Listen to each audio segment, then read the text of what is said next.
Hello friends, welcome back to my channel BNP family. তোমরা সবাই কেমন আছো? আশা করি ভালোই আছো। আর এখন সকাল বাজে 8টা, আর এখন আমি ঘুম থেকে উঠলাম। তো তোমাদের সঙ্গে অনেক দিন কোনো ভিডিও দিই না, প্রায় 4-5 মাস হতে চললো কোনো ভিডিও দিই না। তো কেন দিই না, কিসের জন্য দিই না, সব বলবো আজকের ভিডিওতে। তো তোমরা ভিডিওটা দেখতে থাকো। ভিডিও না দেওয়ার কারণ সবই তোমরা জানতে পারবে। তো চলো ভিডিওটা দেখতে থাকো। তো সকালবেলা এখন মা মেয়ে দুজন মিলে খাবো ডিম সেদ্ধ। তো সেই জন্য ডিমের উপরে বিট নুন ছড়িয়ে নিচ্ছি। তো এই যে পেছনে মেয়ে পড়তে বসেছে দেখো, আর বই দেখো, মানে পড়ছে তো একটা বই, পুরো বিছানার মধ্যে সব বই ছড়িয়ে নিয়েছে, মানে একটার পর একটা একটা করবে, বাবার রেখে রেখে গেছে। একটা শেষ হলে আর একটা করবে, সব খুলে খুলে রেখে গেছে। আর এখানে দেখো আমার জন্য এই দেখো ডালিয়া বানিয়ে রেখে দিয়ে গেছে। তো খুব গরম ছিল বলে দেখো, প্রথমে একটা থালার মধ্যে রেখে তারপরে আরেকটা থালা দিয়ে তারপরে আমার জন্য ডালিয়াটা রেখে গেছে। তো মেয়েকে আমি ওখানে এখন বাংলা লিখতে দিয়েছি। তো আমি এখন ডালিয়াটা খেয়ে নেব। তাড়াতাড়ি লেখো। তো ফ্রেন্ড, দুপুরের খাওয়া দাওয়া হয়ে গেছে, আর মেয়ে গেছে নাচের ক্লাসে, মেয়েকে নিয়ে গেছে ওর বাবা। তো আমি এখন ঘরে এসেছি, আর দেখতেই পাচ্ছ মেয়ে এখন বাড়ি নেই বলে হালকা একটু সাজুগুজু করে নিয়েছি, কারণ মেয়ে নেই। এই সুযোগে আমি ভাবলাম বসে বসে রিল ভিডিওগুলো বানিয়ে রাখি কয়েকটা। তো এখন রিল ভিডিও বানাবো, তো সেই জন্য একটুখানি হালকা সাজুগুজু করে নিয়েছি। তো এখন আমি তোমাদের বলবো, এখন ঘরটা ফাঁকা, তো এখন আমি বলবো, মেয়ে থাকলে তো প্রচণ্ড ডিস্টার্ব করে। তো সেই জন্য ভাবলাম মেয়ে নাচের ক্লাসে যাক, তারপরেই তোমাদের সঙ্গে সব শেয়ার করব, বলবো। আর এখন বাইরে এত সুন্দর ঠান্ডা ওয়েদার, ঠান্ডা ঠান্ডা ওয়েদার, সে কি একটা ঝড় আসার কথা শুনছিলাম, কিছু না, রেমাল। তো ঝড়টার নাম হচ্ছে রেমাল। তো দেখা যাক কীরকম তাণ্ডব দেখায় রেমাল ঝড়ের। এর আগে তো আমফানে মানুষের প্রচুর ক্ষতি হয়ে গেছে। তো চলো এবার আমি তোমাদের বলি যে কেন আমি ভিডিও দেই না।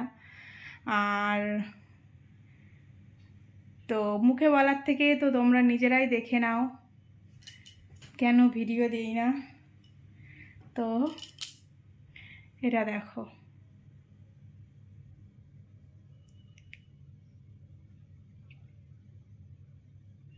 তো এটা অনেক দিন আগে টেস্ট করা, তো আর ঘরের মধ্যে রেখেছিলাম। আমার মেয়ে কি করেছে, মাঝখানে একটু হাতটা দিয়েছে, আর মাঝখান থেকে ইয়েটা উঠে গেছে। তো তবুও বোঝা যাচ্ছে, তো দুটো দাগ আছে এখানে। তো এটা দেখার পরে নিশ্চয়ই আর মুখে বলতে হবে না যে আমি কেন ভিডিও দেই না। তো এইটার কারণেই ভিডিও দেই না। তো দেখে বুঝতেই পারছো যে ভিডিও না দেওয়ার কারণ হচ্ছে, এবার হ্যাঁ তোমরা বলতেই পারো হ্যাঁ এই সময় তো সবাই ভিডিও দেয়। তো আমার ব্যাপারটা সম্পূর্ণ আলাদা, অন্যদের থেকে আমার প্রেগনেন্সির ব্যাপারটা আলাদা। কারণ হচ্ছে আমার সুগার আছে। আমার মেয়ে যখন আমার পেটে ছিল, যখন শেষের দিক একদম 7-8 মাস, তো তখন থেকে আমার সুগারটা ধরা পড়েছিল। তো সেই জন্য যেদিনই আমি প্রেগনেন্সি টেস্ট করেছি, মানে সে তার পরের দিনই, মানে রিপোর্টটা হাতে পেয়েছি রাতের বেলা, পরের দিন সকালবেলায় আমি ডাক্তারের কাছে চলে গেছি। তো ডাক্তার আমাকে পুরো বেড রেস্ট দিয়েছে। আর এই মাসগুলোর পর, মানে এতগুলো মাস আমাকে প্রচুর অনেক কিছুর মুখোমুখি হতে হয়েছে, অনেক কিছু, মানে বসে থেকে থেকেও অনেক কিছুর মুখোমুখি হতে হয়েছে, অনেক মানে ঝড়ঝাপটা গেছে আমার উপর দিয়ে। মন মেজাজ অতটা ভালো ছিল না, মানে এখনও পর্যন্ত একটা দিকে ঠিকই আনন্দ, কিন্তু অন্যদিকে মন খারাপ। তো সেই জন্য ভিডিও দিই না। সারাদিন তো কোনো কাজকর্ম করি না, কিচ্ছু করি না, সারাদিন ঘরে বসে থাকি। আর সারাদিন ঘরে বসে বসে তোমাদের সঙ্গে কী ভিডিও শেয়ার করব। তো সেই জন্য ভাবলাম যে এখন ব্লগটা বন্ধই থাকুক, পরে দেব, পরে তোমাদের সঙ্গে প্রচুর ব্লগ শেয়ার করতে পারবো। তো সেই জন্য এখন ভাবলাম বন্ধই থাকুক। তো বাড়ির রান্নাবান্না সব মানে শাশুড়ি মা করে, আর ঘর মোছা বাসন মাজা তো আগে থেকে কাজের মাসি আছেই, আর বাকি কাঁচা কুচি টুকিটাকি যত কাজ তো সব মানে তোমাদের দাদা ভাই করে।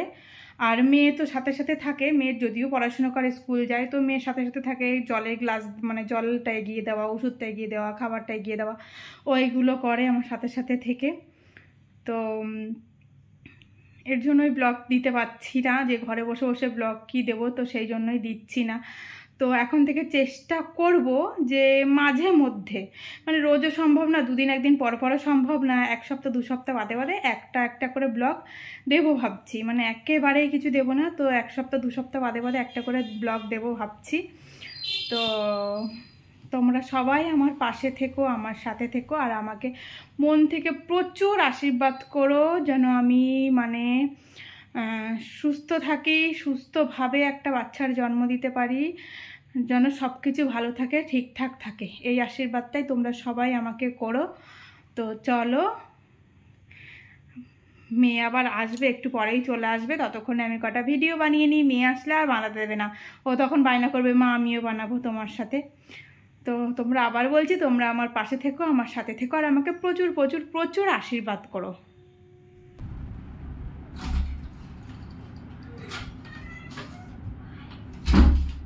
তুই কি আবার স্কার্ফ নিয়ে গেছিলিস?